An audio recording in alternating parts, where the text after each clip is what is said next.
Hello students, EE 304 subject जो अपना है इलेक्ट्रिकल डिज़ाइन एंड ड्राइंग, उसका चैप्टर नंबर 3 का नेक्स्ट टॉपिक आज हम पढ़ने वाले हैं, जो है choice of number of poles, अर्थात ध्रुवों की संख्या का चयन। तो इसमें हम ध्रुवों की संख्या के चयन को प्रभावित करने वाले कारक पढ़ने वाले हैं। इसमें फर्स्ट है फ्रीक्वेंसी। देखें, जो रोटेटिंग मशीन होती है, रोटेटिंग मशीन के अंदर वाइंडिंग में जो ईएमएफ जनरेट होता है, उसकी फ्रीक्वेंसी निकालने के लिए हम एक फॉर्मूला यूज करेंगे। NS is equal to 120 F/P। यहाँ N क्या है? स्पीड है, किसमें दी जाती है? ये RPM, रोटेशन पर मिनट। एक मिनट में कितने रोटेशन है वो उसमें दी जाएगी। F फ्रीक्वेंसी है, P नंबर ऑफ पोल है, नंबर ऑफ पोल। ठीक है, ओके। तो यहां से यदि हम फ्रीक्वेंसी कैलकुलेट करें तो फ्रीक्वेंसी आ गई अपने पास P into N divide by 120। Okay, यदि स्पीड को कांस्टेंट कर दें तो उस केस में फ्रीक्वेंसी प्रोपोर्शनल हो जाती है नंबर ऑफ पोल की। यहाँ हमने किसको कांस्टेंट कर दिया? स्पीड को।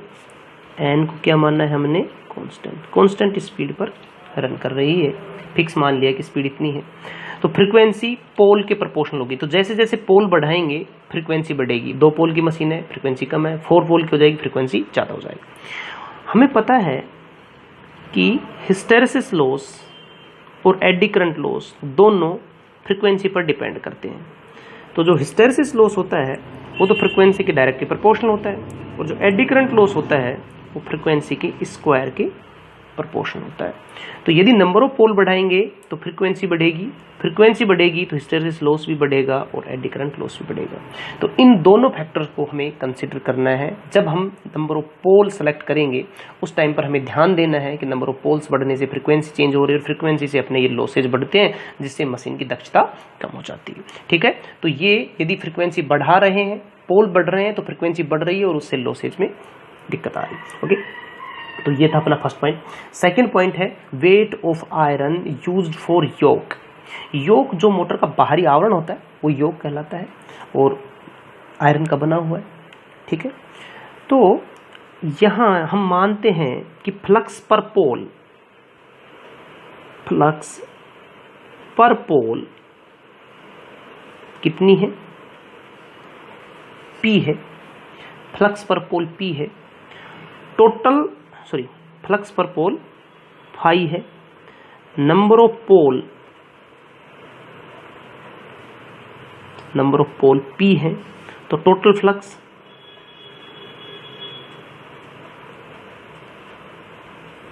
फ्लक्स जिसको अपन फाई T से लिखेंगे वो हो गई P फाई।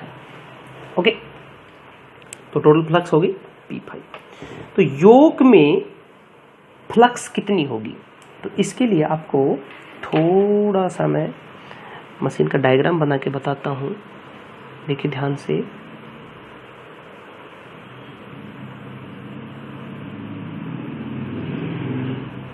डीसी मशीन बनानी है, 4 पोल की बना लेते हैं अपन।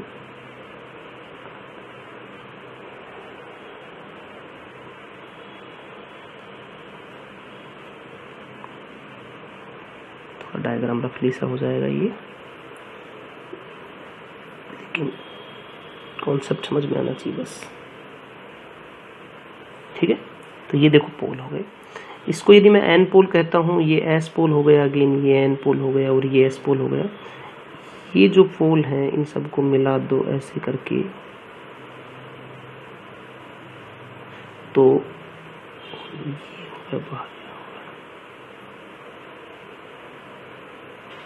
तो देखो ये जो बाहरी पोर्शन है, ये वाला जिसके ऊपर ये पोल बने हुए हैं, ये योक कहलाता है। ठीक है ना, तो ये क्या है? अपना योक है। ओके, ये अपने पोल है। पोल के ऊपर वाइंडिंग की हुई होती है, ये वाइंडिंग की हुई है इनके ऊपर, इसको फील्ड वाइंडिंग कहते हैं अपन, है ना। तो ये फील्ड वाइंडिंग हो जाएगी। ओके, बीच के अंदर ये जो है अपना आर्मेचर है, ये वाला पोर्शन आपको ये वाला दिख रहा है, ये आर्मेचर। ओके, तो जैसे इस पोल से फ्लक्स निकलेगी फाई, तो ये फाई बाई 2 तो इधर चली गई और ये 5/2 इधर चली गई, ठीक है। ओके, फिर ये इधर से गई और ये 5/2 यहाँ से होते हुए और ये इधर आ गई, तो इसके अंदर फ्लक्स कितनी रही 5/2।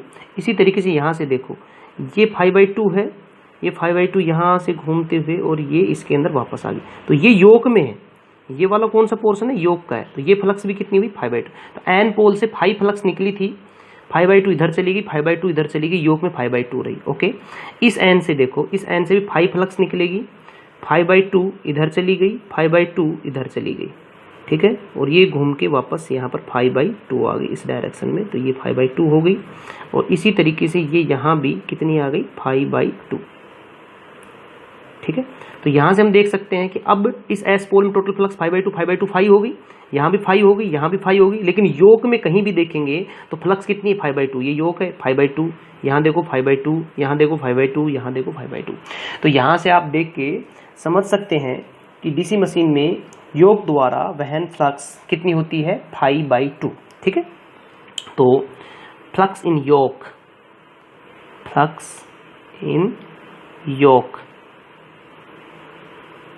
कितनी होगी 5/2। ओके, तो फ्लक्स में, योक में जो फ्लक्स है वो अपनी 5/2 है, क्लियर है। तो योक में फ्लक्स घनत्व, तो फ्लक्स घनत्व को तो अपन बी से लिखते हैं और बात योक की है तो उसको बी वाई लिख देंगे, तो बी वाई योक में फ्लक्स घनत्व। तो फ्लक्स घनत्व क्या होता है, फ्लक्स अपॉन अनुप्रस्थ काट का क्षेत्रफल। तो योक में फ्लक्स कितनी है 5/2 अपॉन योक के अनुप्रस्थ काट का क्षेत्रफल, तो अनुप्रस्थ काट के क्षेत्रफल को मैं ए वाई से लिख देता हूँ। ओके, अब मैं फाई की जगह यहाँ से देखो phi T is equals to P phi है, तो फाई की जगह फाई टी अपॉन पी लिख सकता हूँ। तो यहाँ से B Y is equals to phi T upon P, और ये 2 पहले से ही था, तो 2PAY। ओके, तो यहाँ से मैं देख सकता हूँ यदि बी वाई को कांस्टेंट मान लूँ, फाई टी को कांस्टेंट मान लूँ, तो पी और ए वाई एक दूसरे के इनवर्सली प्रोपोर्शनल हो जाएंगे, अर्थात A Y is inversely proportional to P, A Y is inversely proportional to P. अर्थात यदि टोटल फ्लक्स एवं फ्लक्स घनत्व मशीन का कांस्टेंट है तो नंबर ऑफ पोल बढ़ाने पर क्रॉस सेक्शनल एरिया कम हो जाता है। तो ये पोल बढ़ाने का फायदा हुआ। यदि पोल बढ़ेंगे तो मशीन के योक का अनुप्रस्थ काट का क्षेत्रफल कम हो जाएगा, ठीक है। अर्थात ए वाई ध्रुवों की संख्या के व्युत्क्रमानुपाती होता है। इस प्रकार ध्रुवों की संख्या बढ़ाने पर योक के लिए प्रयुक्त लोह का भार कम हो जाता है। ओके, थर्ड जो पॉइंट है, फैक्टर जो है, वो है weight of iron used for the armature core. Armature core के लिए प्रयुक्त लोह का भार, ठीक है। तो जैसे हमने अभी देखा था कि योक में कहीं भी फ्लक्स देखी थी तो 5/2 निकल के आ रही थी। ये देखो, कहीं भी हम फ्लक्स देखेंगे 5/2 है, कहीं भी देखो ये योक है, योक में ये फ्लक्स देखो 5/2 है, यहाँ देख ले 5/2 है, यहाँ देख ले 5/2 है। उसी तरीके से आप आर्मेचर में किसी भी पोर्शन में देखेंगे तो फ्लक्स 5/2, ये देखो ये फ्लक्स है 5/2 है, ये है 5/2 है, ये आर्मेचर है, ये वाला अपना आर्मेचर है। इस आर्मेचर में देखो कहीं भी फ्लक्स, ये भी 5/2 है, ये भी फ्लक्स 5/2 है। तो आर्मेचर के किसी भी पोर्शन में जो फ्लक्स है वो कितनी है 5/2, ठीक है। तो आर्मेचर कोर द्वारा प्राप्त फ्लक्स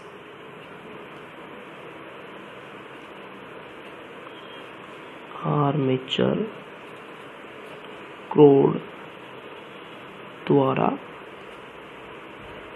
प्राप्त फ्लक्स π/2 है।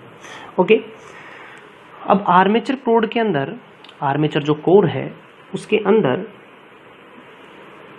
होने वाला एडी करंट लॉस प्रोपोर्शनल होगा आर्मेचर कोर के अंदर मैग्नेटिक फ्लक्स डेंसिटी के स्क्वायर के इनटू फ्रीक्वेंसी का स्क्वायर। ये फॉर्मूला आपने पढ़ा ही होगा एडी करंट लॉस का, दोनों के प्रोपोर्शनल के समानुपाती होता है, स्क्वायर के समानुपाती होता है। ठीक है, तो यहां से हम यदि BC की जगह WE प्रोपोर्शनल टू BE की जगह, BC की जगह हम π/2 डिवाइड बाई AC, ये AC क्या है, अनुप्रस्थ काट का क्षेत्रफल, किसके, आर्मेचर कोर का। ठीक है, तो इसका स्क्वायर कर दें, इधर ये F का स्क्वायर हो गया। ओके, यदि फाई को मैं φt से रिप्लेस करूं तो फाई इजिकल्स टू φt/p, तो वहां से देखने पर क्या होगा, WE proportional to φt/2p AC का square into frequency square. Okay, तो यहाँ से हमें पता लग रहा है कि जैसे जैसे हम नंबर ऑफ पोल बढ़ाएंगे, नंबर ऑफ पोल बढ़ाते हैं तो फ्रीक्वेंसी भी बढ़ती है। तो पोल का और फ्रीक्वेंसी का, अभी हमने जो फर्स्ट वाला फ्रीक्वेंसी का इफेक्ट देखा था, तो वहाँ हमने देखा था कि P is proportional to F। ठीक है, तो P की जगह मैं F रख सकता हूँ और F का स्क्वायर है, तो F से F कैंसिल हो गया, तो WE है जो कांस्टेंट हो जाता है। WE पोल की संख्या चेंज होने पर परिवर्तित नहीं होगा। कब, यदि हम टोटल फ्लक्स को कांस्टेंट रखें तब। ओके, अब हम देखते हैं WH। तो WH क्या है, हिस्टेरेसिस लॉस। तो hysteresis loss is proportional to phi t, ये सेम है, बस यहाँ फैक्टर जो है 2 की जगह 1.6 आ जाएगा। ठीक है, तो φt/2pAC 1.6 और फ्रीक्वेंसी स्क्वायर ना होके सिंपल F होगा। तो यहाँ हम देखते हैं कि P की जगह यदि F रख दें, φt को AC को कांस्टेंट कर दें, तो उस केस में सेम हिस्टेरेसिस लॉस के लिए जो AC है, AC की पावर 1.6 इज प्रोपोर्शनल टू निकल के आता है 1/p की पावर 0.6 के। अर्थात यदि हम ध्रुवों की संख्या बढ़ाएंगे तो हिस्टेरेसिस लॉस, ध्रुवों की संख्या बढ़ाएंगे तो हिस्टेरेसिस लॉस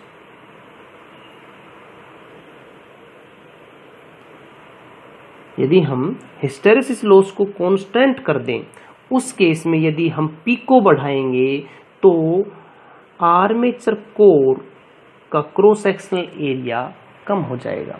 ठीक है, तो ये डेरिवेशन तब है जब हिस्टेरेसिस लॉस को हमने क्या कर दिया, कांस्टेंट कर दिया। ओके, फोर्थ जो फैक्टर है वो है वेट ऑफ ओवरहैंग कॉपर।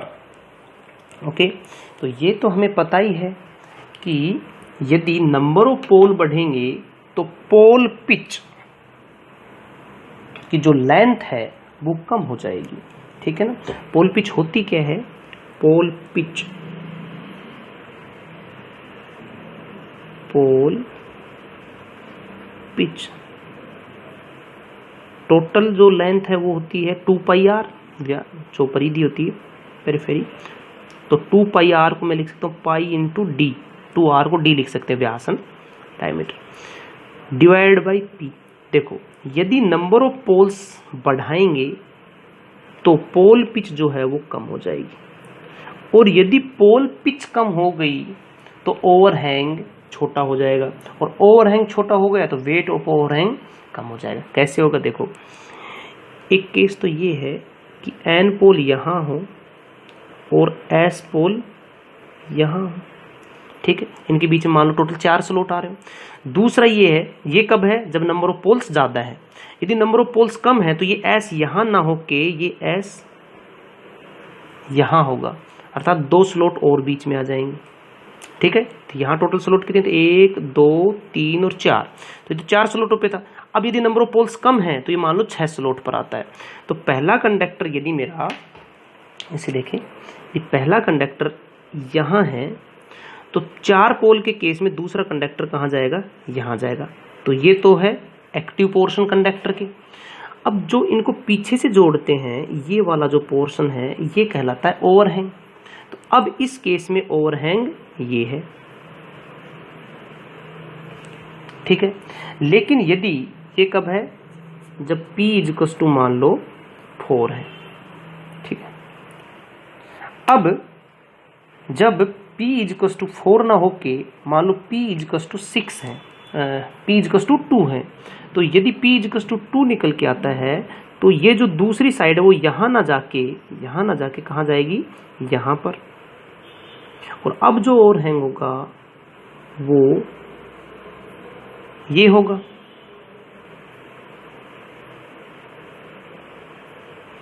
ये किस केस में है, जब P इक्वल्स टू कितना है, 2, अर्थात जब 2 पोल हैं तब तो ये ग्रीन वाला है, और जब P इक्वल्स टू 4 है तब ये वॉयलेट कलर वाला है। तो यहाँ देख सकते हैं दोनों केस में ओवरहैंग का अंतर आपको स्पष्ट नजर आएगा कि जब P इक्वल्स टू 4 है तो ओवरहैंग छोटा है, जब P इक्वल्स टू 2 है तो ये ओवरहैंग ज़्यादा है। तो यहाँ से स्पष्ट होता है कि नंबर ऑफ पोल बढ़ने से पोल पिच शॉर्ट हो जाती है, पोल पिच कम हो जाती है। पोल पिच कम होने से ओवरहैंग की साइज कम हो जाएगी, जिससे कॉपर का वेट कम हो जाएगा, ओवरहैंग कॉपर का वेट कम हो जाएगा, लॉसेज है ना, कॉपर लॉस भी कम हो जाएंगे। ठीक है, थैंक यू फ्रेंड्स। बाकी बचे हुए फैक्टर नेक्स्ट लेक्चर में डिस्कस करेंगे। Thank you.